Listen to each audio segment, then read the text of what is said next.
Se preparem para dar risada, né? A Record News veiculou no dia 29 de novembro de 2013 uma entrevista com o professor de Economia e Administração da USP, Pedro Garcia Duarte, supostamente para falar sobre Bitcoin. O problema, ele não sabe o que é Bitcoin. Então, em 1 minuto e 9, ele já começa falando uma besteira. Falou que o Bitcoin é muito similar ao sistema monetário atual. Errado. Bitcoin é descentralizado, o sistema monetário atual é centralizado. Bitcoin não pode ser falsificado e os bancos centrais hoje fazem exatamente isso. Eles falsificam a própria moeda. Emitem a torto e direito, né? E terceiro, Bitcoin pode ser transmitido a qualquer lugar do mundo, ao contrário do sistema bancário, que se você for transmitir para quem recebe, por exemplo, dinheiro do Google dos Estados Unidos, você demora uma semana, paga deságio, taxa, IOF, né? E o Bitcoin não tem esses inconvenientes intermediários no meio do caminho, né? Então não tem semelhança nenhuma. Aí ele chega e fala que o Bitcoin não tem valor intrínseco, assim como a moeda estatal, né? Tá cometendo o mesmo erro do Peter Schiff, né? Criticando por não ter valor intrínseco. O detalhe, nada tem valor intrínseco, tá? Se alguém falar assim, mas o ouro tem valor intrínseco. Não tem valor intrínseco. O valor de algo, inclusive do ouro, depende do uso que você faz. Depende do valor que as pessoas dão.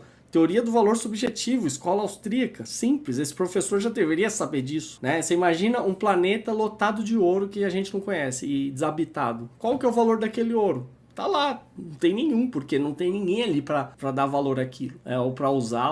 O Heródoto Barbeiro, ele tenta explicar como que é a transação, e o Heródoto pergunta se passa por um servidor, e ele confirma, passa por um servidor. Isso porque ele está falando de uma rede peer-to-peer descentralizada, não tem um servidor central. Depois, em 3 minutos e 22, ele se enrola totalmente. Essa talvez seja a pior parte da entrevista. Que o Heródoto pergunta se dá para saber o valor que foi transmitido. Aí ele fala o seguinte, mas eu não sei qual a transação que está sendo feita. Eu não sei se o valor é conhecido. Aí ele começa a gaguejar. Eu acho que não. Ainda dá o palpite errado, né? Depois ele emenda. E que você sabe... O que você sabe é que saiu uma...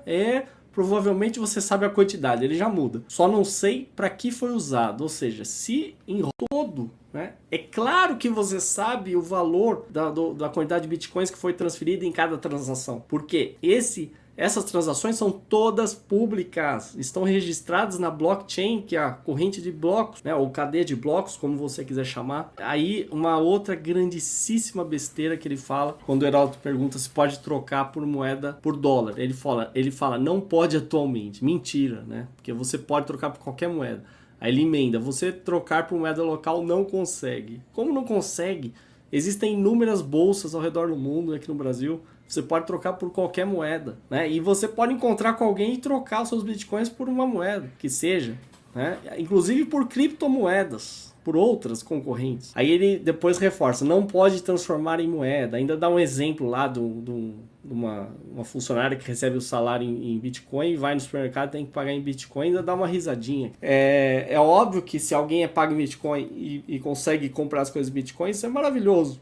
Né? Mas ele está dando esse exemplo querendo insinuar que você vai ficar preso aos bitcoins, né? Ainda que no mundo ideal todo mundo usasse bitcoins, a finalidade do comentário dele foi desastrada, porque não é isso. Bitcoin você pode trocar por qualquer outra moeda, você não está preso. Bitcoin não é forçado, ele é voluntário. Depois, em 5 minutos e 43, aí ele começa, né, a sessão de críticas infundadas, com todos os custos que são inerentes, volatilidade enorme do preço. Isso aí nunca foi um custo. Tudo é volátil.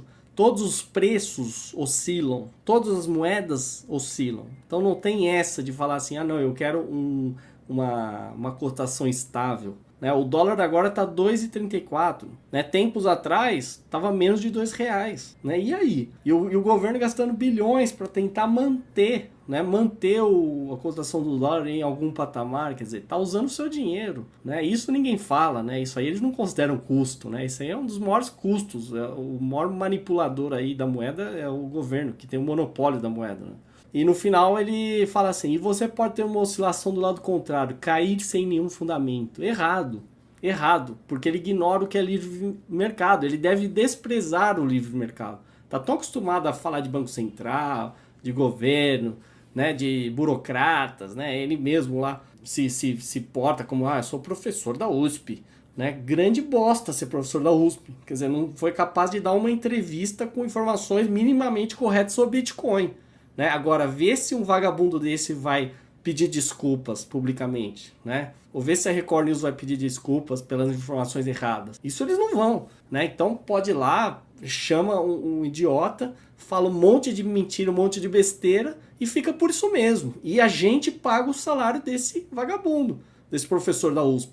Isso que é o pior, é isso que é o mais lamentável de tudo, né? E continuo tendo que aguentar a gente falando, porque é formado na USP, grande bosta, olha aí o que a formação da USP levou, né? Um sujeito que mostra claramente que não sabe sobre o que fala e mesmo assim se acha no direito de querer responder sobre algo que ignora completamente. Então, vai estudar primeiro, né? Ou então pelo menos seja humilde, já que aceitou dar entrevista, fala, eu não sei sobre isso, não tenho conhecimento. Pronto. Quem sabe o Heródoto manda a produção lá pesquisar, a produção vai ter respostas mais acertadas. É mais fácil, então, entrevistar um produtor da Record, né? E não chamar um professor de economia. Quer dizer, no Brasil tem essa, né? O cara tem diploma, pronto, ele pode falar sobre o que for, mesmo que falar asneira atrás de asneira. Então, pessoal, a imprensa está publicando muita besteira sobre Bitcoin, tá? Você quer saber sobre Bitcoin, procure na internet informações corretas. Mesmo na internet tem besteira também, mas tenta filtrar, tenta ir atrás de quem realmente conhece o que é Bitcoin, não ficar ouvindo esses pseudo-especialistas aí que pipocam do nada, né, e enchem a televisão de bosta, né.